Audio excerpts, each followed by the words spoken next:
Oh, you think that we're not prepped normally? This is a new record. Welcome to episode 186 at Mike White's podcast.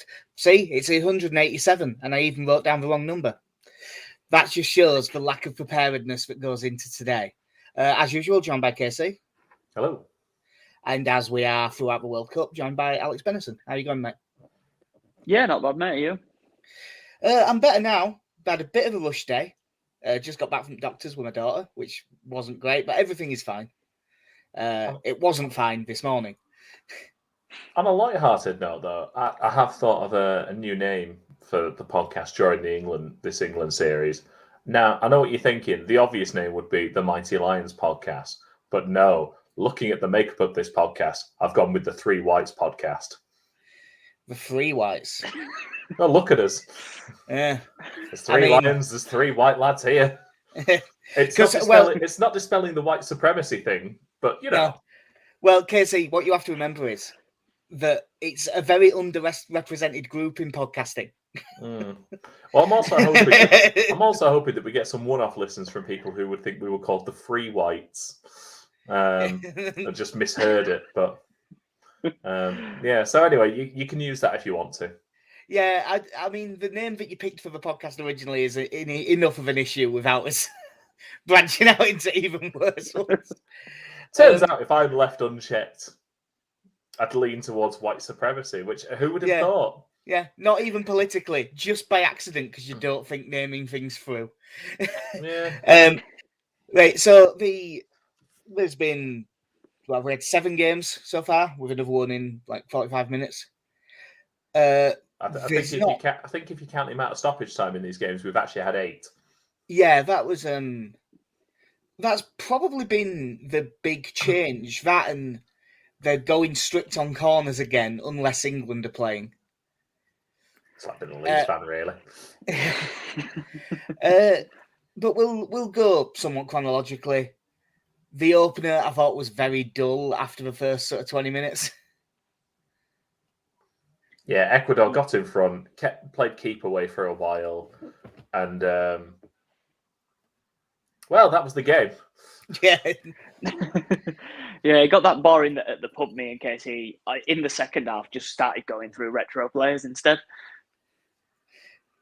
That's understandable. That's always a good time. Yeah, because I made the massive mistake of thinking that Joe Cole scored that goal against Sweden in 2012. And I had clearly mixed that up with, I think, Zlatan's overhead kick. Yeah, I'm not sure what year that was, but when I think about that Joe Cole goal, I know that that's 2006. What I refuse to believe is that was 16 and a bit years ago. What I'm saying is he was 19 in your head when he scored that goal. No, the 2006 was 8 years ago, and that's just the way it is. Numbers be damned. Yeah. Oh, time. It's just a construct, man. We don't need to follow it. I'm not that old. I'm just not. But yeah, Ecuador very comfortable in this. It could have been more, and I think if they'd have put their foot down, it probably would have been. But that was like Asian team number 1 did not go well. So you thought, right, never mind. They won the Asia Cup and stuff, but they didn't have to qualify. You didn't have to think much of it. Game 2, Asian team didn't look great. No. England 6, Iran 2.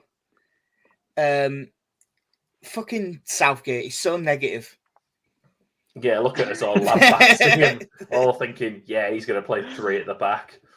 Trent might end up in centre mid. The bastard. Looking at the predictions, like we mocked you, Casey, for saying 5-1 because Southgate's way too negative for it to be that. And it was even higher scoring than that. I don't know if I could stretch quite as far as calling it an 8-goal thriller, but yeah, somewhat free-flowing from England. Yeah. Southgate tactically, heard everybody going, 3 at the back, it's so negative. He went, fuck you, we're going to play 2 at the back. Yeah, and it was 2 because Trippier and Shaw were just on the wing, weren't they? Really? It was but the difference it makes, just as much as it's the back 3, it was how much freer our central midfield was. Because you've got Rice sitting and then you've got Mount and Bellingham both able to just go. I mean, it probably borders on a drinking game at this point, but it was without the man marking, the shape was a little bit Bielsa. Like, it was a little bit 4-1-4-1. There was something I really enjoyed towards the end, and it must have been about the 85-minute mark when Declan Rice picked up the ball and was bombing to goal as if it was like 0-0 with the 5 minutes to go. And you're like, Declan, come on, calm it down. I know you want in on this, but everyone else is just jogging now. And so I'm just trying to remember the order of the goals. So first goal, Luke Shaw, really good cross. Jude Bellingham with an excellent header. Weirdly, me and Alex we watched this one in the pub and we were just on about, goals in the team and stuff, because Maguire, was it this just after Maguire had hit the bar? Yeah. So we're on about your thing of Maguire being the third highest scorer in the squad, and that's the main thing that gets him in. Well, I was just on the tip of my tongue about to say, has Bellingham got one for England yet? And he rose like a salmon and heads in beautifully. He's like, oh, right, well, he has now. Weirdly, I didn't actually think he played particularly well up until the goal. And then he scored the goal, and then he was the best player on the field. By quite a long way. It's slightly scary how good he could be. Bearing in mind, was he in the Euro squad? Yeah, he came off the bench a couple of times. So he was, what was he, just 18 at that point? I think he was still 17. Well, he was the youngest tournament appearance maker, and then got beaten like the next fixture by a Polish lad that came on, didn't he? Yeah, that Kasper Kozlowski, who I think is he might be out on loan, but I think he's at Brighton. So he was 17 years, 349 days, and 6 days later, Kozlowski broke the record. Great work. Yeah. Stunning shithousery there from Mateusz Klik's Poland. So, that's 1-0. Bukayo Saka scores a really good one for the second. Just really good finish in off the bar. And the third one, play the way through quite well. Bellingham turns down a ball inside to Sterling, who's clean for one goal. Goes to Kane. And in the pub, I went, oh, God, needs to go inside. And then Kane crosses it and Sterling scored anyway. One of them where... I really like Kane's movement for that once he got in possession, because he just did that thing of just stopping and then going half a second later. Just gave him that half yard in front of the fullback and the cross. Sterling got to it that easily that without paying attention to it the first time, I just assumed he was offside. He was that far in front of everyone else, but no, just given acres of space. Yeah, but so it ended up being a very stress-free first half for everyone except for the Iranian doctors. I'm assuming they've sacked that doctor, right? I don't think he'll get sacked because he may have done that under orders. We'll never know. But I'm not saying Carlos Queiroz has no faith in his other goalkeepers, but this guy can't see straight. He's gone. Leave him on. Yeah, because he was down for 13 minutes. Bayern, that's his name, isn't it? And I mean, it was a good touch that he got on the cross to get it clear and just went head first into.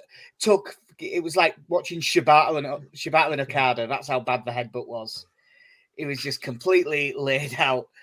And every single person watching it is sat there going, well, he has a very bad concussion and needs to come off immediately. And they just keep stuffing tissue up his nose and going, he'll be fine.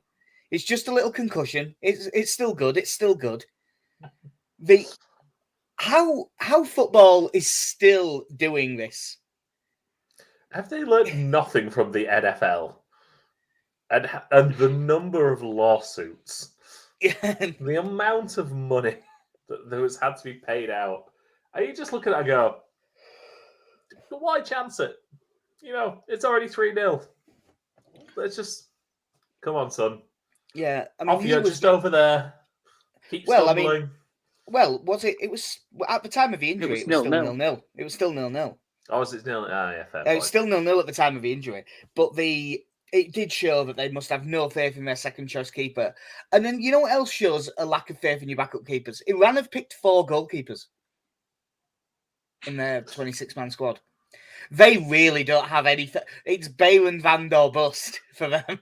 Yet when I play Football Manager, I'm not allowed to just pick 2. No, no one's allowed to. You have to have 3. I I know. don't know why, but you do. So yeah, good first half. Ran away with it. It was pretty comfortable. And you're thinking, well, it's England. They will just sit back and not really go for it. And although they didn't do all ridiculous in terms of pushing forward, they did keep going. Saka made it 4 in the just after the hour mark. Cut inside well on his left and finished. I still think, looking back at it, that Bellingham, he was definitely beyond the last man and he was stood right in front of the goalkeeper. I think at 0-0 they might have kicked up more of a stink and it might have ended up getting disallowed. But then Harry Maguire's still Harry Maguire. He genuinely had a really good game. And he must have had a knock at some point that no one saw. And then he ran come forward, the player ball in behind him, and he barely even reacts to the runner going past him. And it's a good finish from Taremi, who is their best player by a distance. It was a shame to lose a clean sheet, and you couldn't go as far as a worry because you scored 6, but the fact that they conceded that goal that easily doesn't bode well for playing against better sides. It'll be fine when Ben White's in. Because I mean, I think the other thing is as well, Maguire's probably out for the rest of the group stage now, isn't he?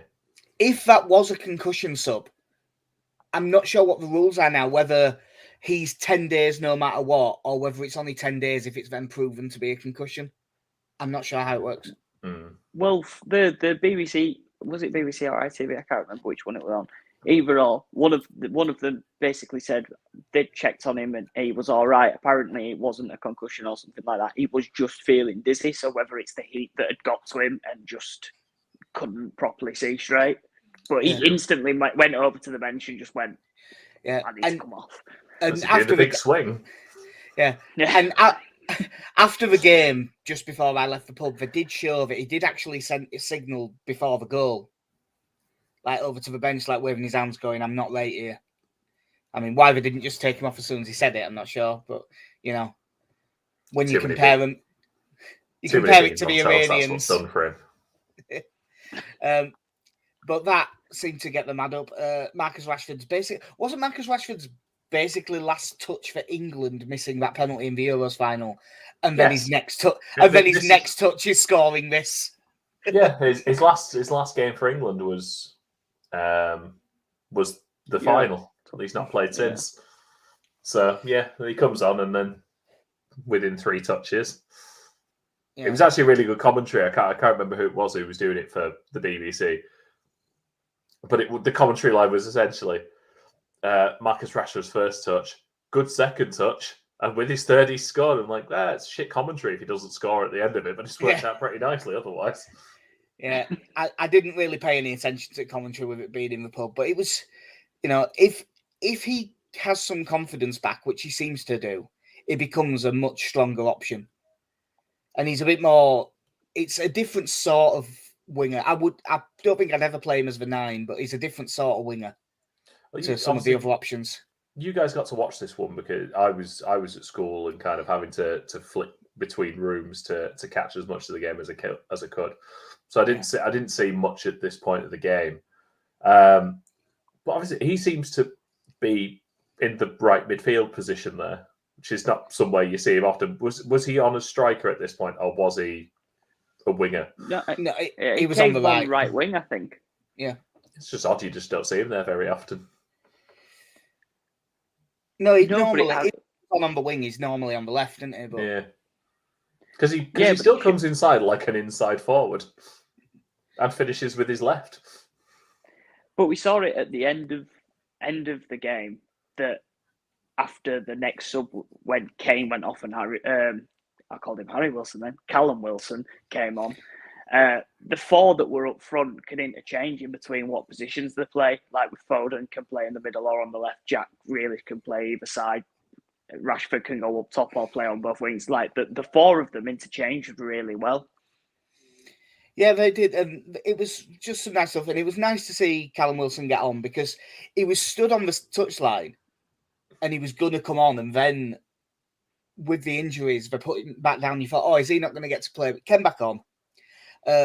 And fair play for the unselfishness because he was running through on goal in a game that's already won.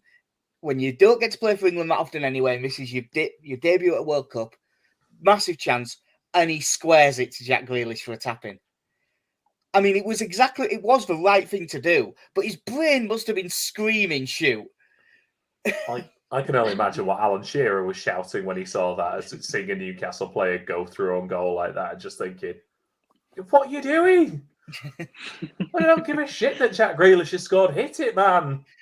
What a Newcastle player, damn it. And then then you've got to be scoring there, haven't you? And then right at the end, I deliberately sort of missed off talking about the first decision in detail. Cross comes in. There is a little bit of a shirt pull, and Iran get a penalty on VAR. I can live with them giving a penalty for that, even though it's a bit soft. What I can't live with them doing is not giving the Harry Maguire one in the first half, which is they have now given, I think, 3 penalties for stuff at crosses, and Maguire, the one on Maguire is still the most blatant one of the tournament, and they didn't give it. And I'm just failing to understand why. You said it to me because again, this is not something I saw until I watched the highlights, and it's the fact that the defender is when he takes him down, essentially, is back to the ball, cannot see any of it, and just wrestles him to the ground. If this was the penalty that I believe Harry Maguire probably won against Panama at the last World Cup. It's the same thing. And how that got given or didn't get given, and the other one did, I don't know. But that meant that we'd seen 2 Asian sides in the tournament, and they both looked really poor. We'll keep that in mind in case it comes up later. Did you both get to see a decent amount of the Senegal-Netherlands game? No. Yeah, I stayed at the pub after you left. Yeah. So I got to see it as well. It wasn't a great game, but I thought the Dutch were comfortably the better side throughout. I don't even think it was loads of shots more and stuff. I just thought they looked better on the ball and they looked more confident. It was the sort of game though where Senegal will probably watch it back and think, maybe we could have got something. Yeah, the first half specifically looked quite even going forwards.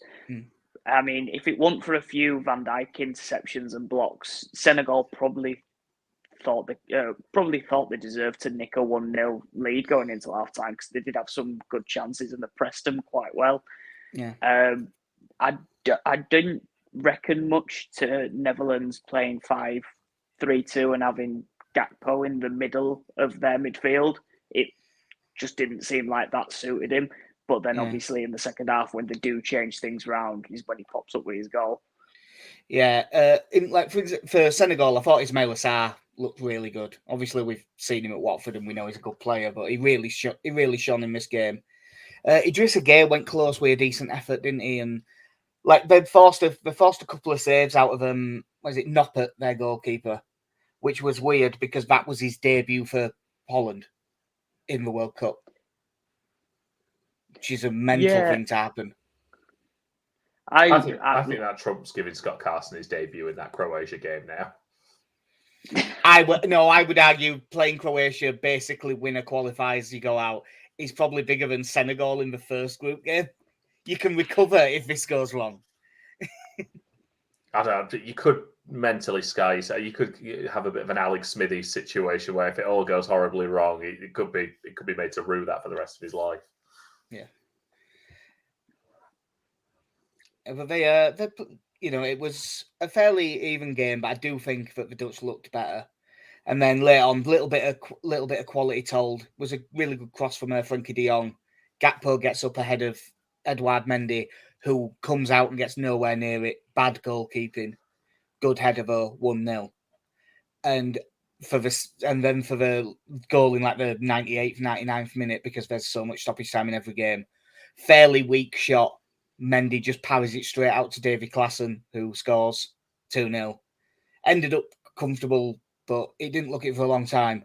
But I'm just wondering what the hell has happened to Edouard Mendy this season. It went from people barely knew who he was to winning FIFA Goalkeeper of the Year to getting dropped by Chelsea and just looking dreadful in space of about 3 years. Yeah, it's got to be a confidence. It's, you know what, like this season, I think the main turning point is when he played against you and he had that howler. Like, was it the opening goal that Aronson scored that just took it off him because he took too long on the ball? One.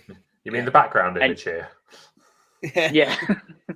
And then ever since then he's struggled, and obviously I think even Chelsea still aren't 100% sure whether it's going to be Kepa or Mendy that are going to be number one. But it looks like Potter. Potter really fancies Kepa by the looks of it, and he's actually started to look like the goalkeeper he was about 3 years ago again. Bit less argumentative, and he's got the face on. So yeah, solid win for Netherlands, who they weren't as good as I thought they were going to be, but it's an okay start for my Gakpo ends up top scorer. At least he got one. That's something to give me a start. And then the night game, which we watched in a different bar. USA won, Wales won. I thought this was probably the pick of the first 4 games. Probably the second best game of the tournament so far. And it was very stereotype game of 2 halves because USA were miles better side in first half and Wales were better side in second. Go on, Alex. Poor Dan James, it all went better for Wales when he came off. They just seemed to work better with Kiefer Moore up top. I mean, turns out Kiefer Moore is the best player in the world. And when you finally give a player like Gareth Bale the support he needs with Kiefer Moore. Well, different Casey, team. I don't know if you remember, but it's only obviously a few weeks ago that we were previewing the Bournemouth game, talking about Leeds and Bournemouth, and I was saying to you, so who in their team worries you the most? And they may have technically better players, but we were both going, it's Kiefer Moore, isn't it? He's just going to bully us. But he really did make that much difference. Like in the first half, the USA were just the better side right through. They constantly looked better. And the goal, really good through ball from Pulisic, Timothy Weah, really good finish. And without the change, it looked like they were going to run away with it. And then you go from no focal point up front to someone you can just hit when you're under pressure, and everything turns. They would just have the ball around the US penalty area for regular spells during that second half. First half, there was nothing. There was nothing over the top because you've got some pretty good athletes in the US backline. So and Dan James doesn't make the most intelligent of runs at the best of times. No, he doesn't. But if he'd have done his normal thing and got caught offside once, I'd have won quite a bit of money. It's the only thing that let me down. Dan James lets someone down again. Little scum bastard. But yeah, like first half, Bale was feeding off scraps and James and Wilson barely had a kick. Like, it turns out, bring on the big lad. Something I didn't realise until just now because I just glanced at the stats. USA only had 1 shot on target. I said to you last night, like in terms of the actual chances, like they had all the possession, but every shot they had was from range, like outside of the goal. I don't remember. It was Hennessy that started, wasn't it? For them? Yeah, I don't remember. Well, clearly wasn't at this point, but yeah, I don't ever remember him being challenged in the first half. I think it was all 25-yard shots for the most part. And I do briefly want to mention the absolutely world-class, world-beating, amazing professional foul by Acosta in the 95th minute when their keepers, the USA keeper, who was it? Matt Turner, has come out and cleared the ball and got caught, and the ball is at the feet of Gareth Bale near the halfway line, but Matt Turner is 25 yards off his line, and you definitely back him to score, and Acosta just comes in, no, bang, foul, yellow card. He's just like going, and I shouted in the bar, "Go, good defending." I even wanted Wales. I wanted Wales to win, despite the Leeds United influence in the American side. I always want the home nation sides to win, but I did say, "Oh, right defended," because I just love to see that. It was a tackle that Solskjaer would have been proud of. Yeah, bang, kick.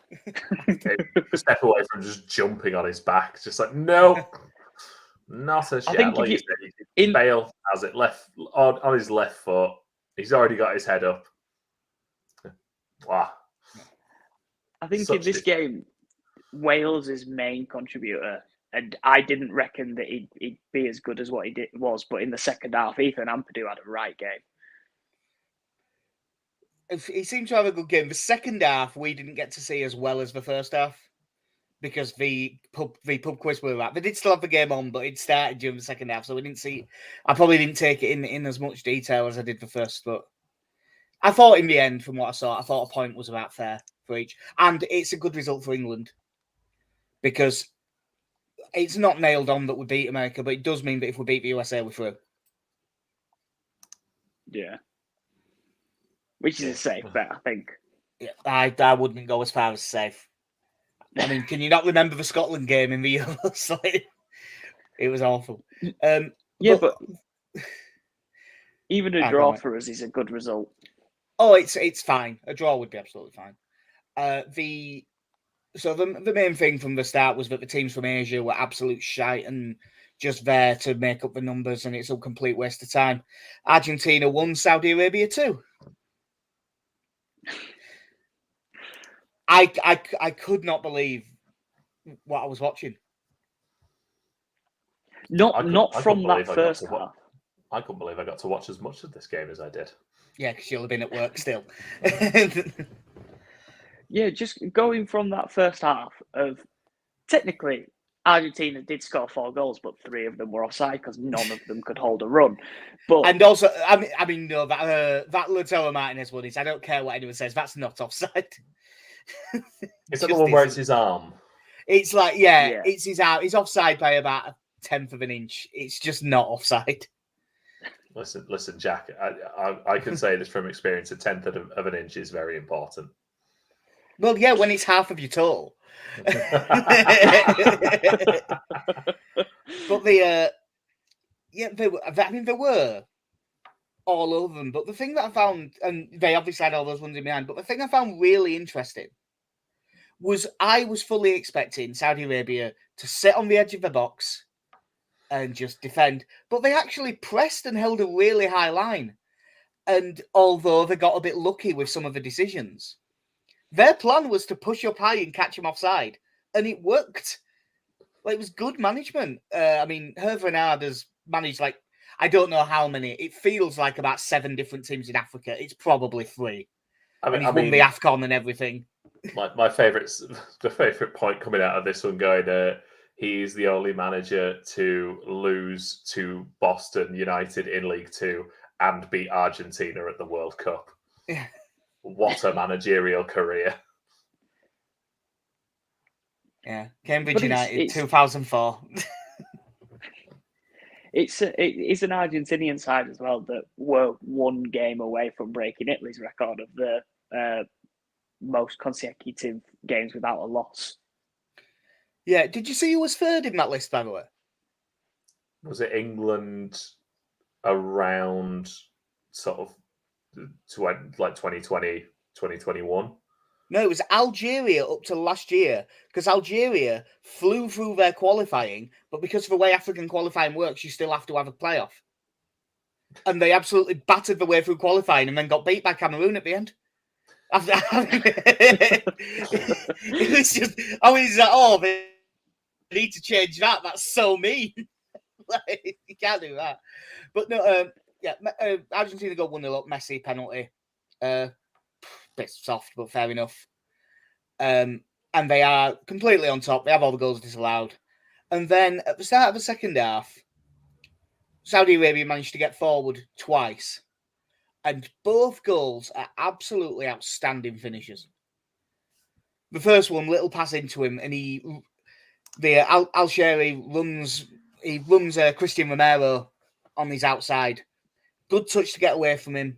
Really good finish, because he does not.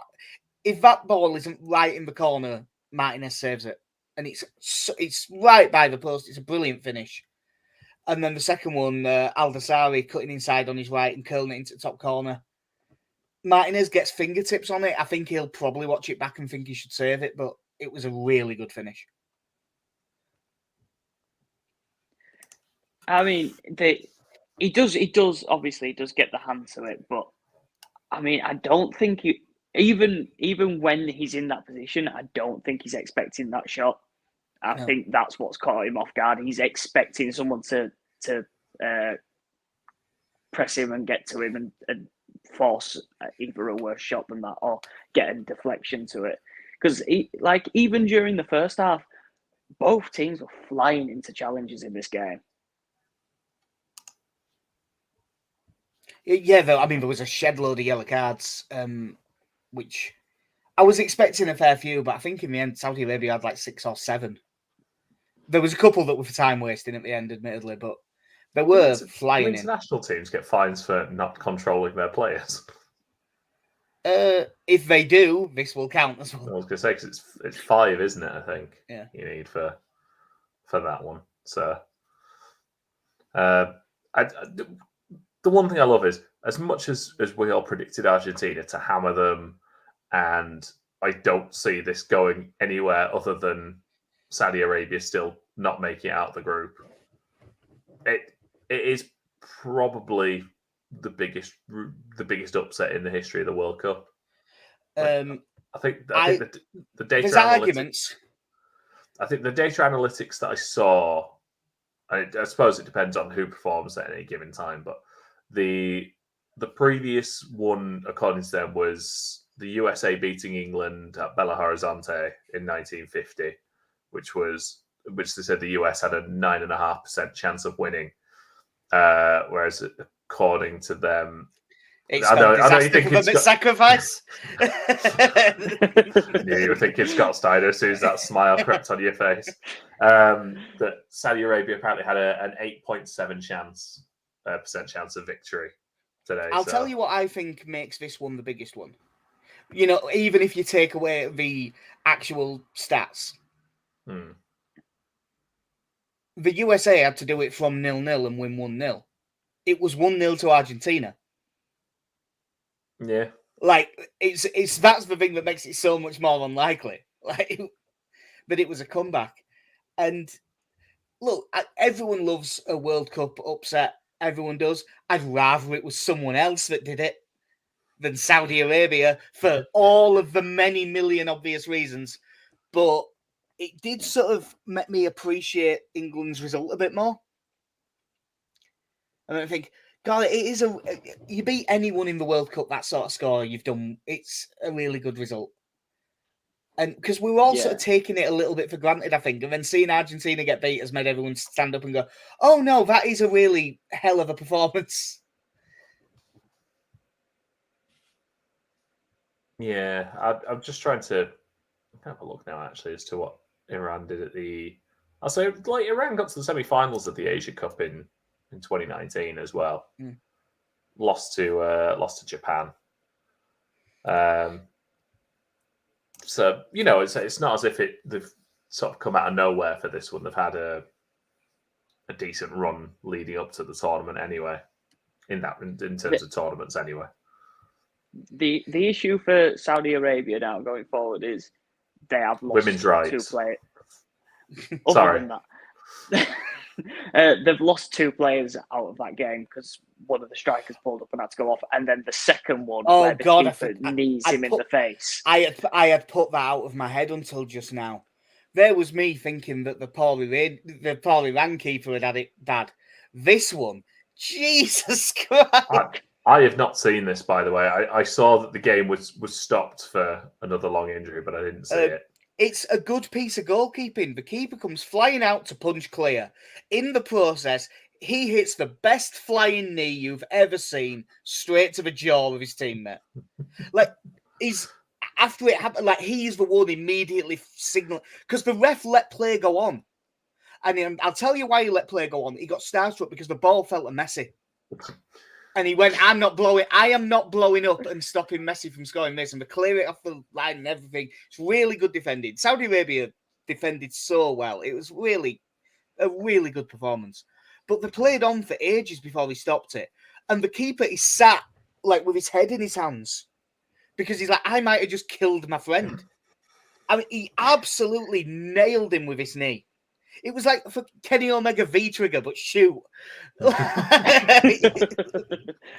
It was more surprising that, again, the doctors let him get to his feet, and it looked like they were going to let him walk off the pitch, and he took one step and went, oh, God, no, I don't know where I am, and they had to stretcher him off in the end. He did give, like, a thumbs up, so I think he's probably long-term okay, but you weren't sure when you first saw it. Also, they keep showing him over and over and over and over again on the TV coverage when it's a really bad head injury.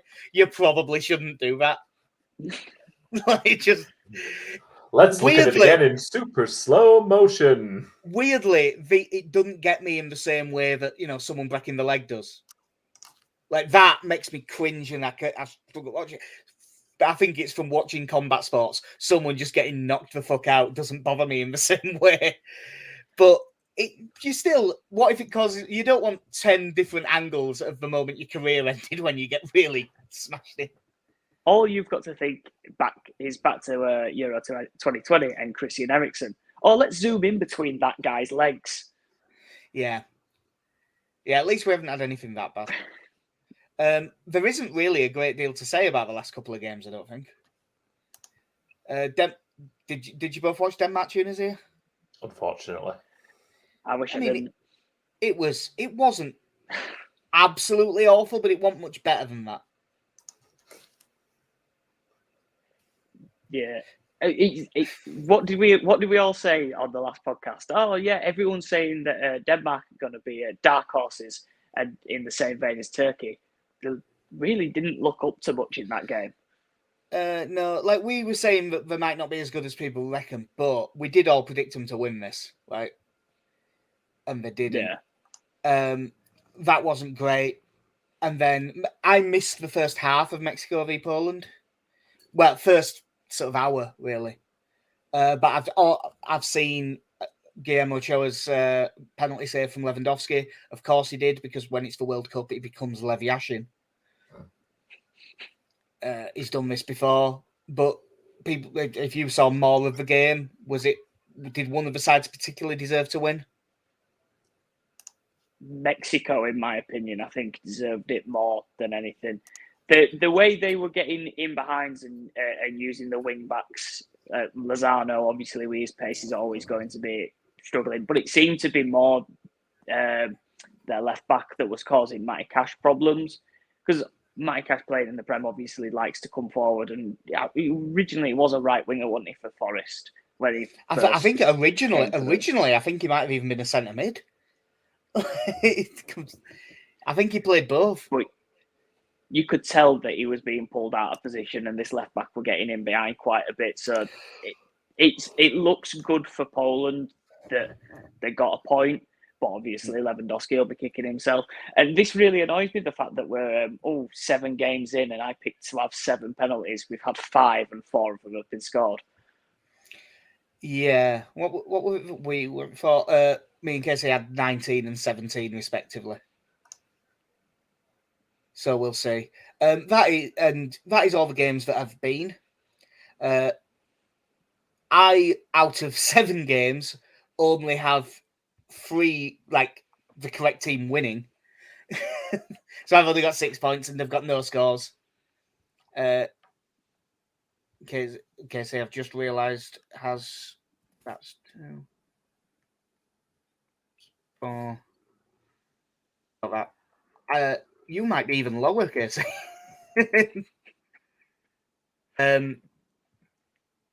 Oh no, because you had a draw. You had a draw with Mexico, Poland, so you also have 6.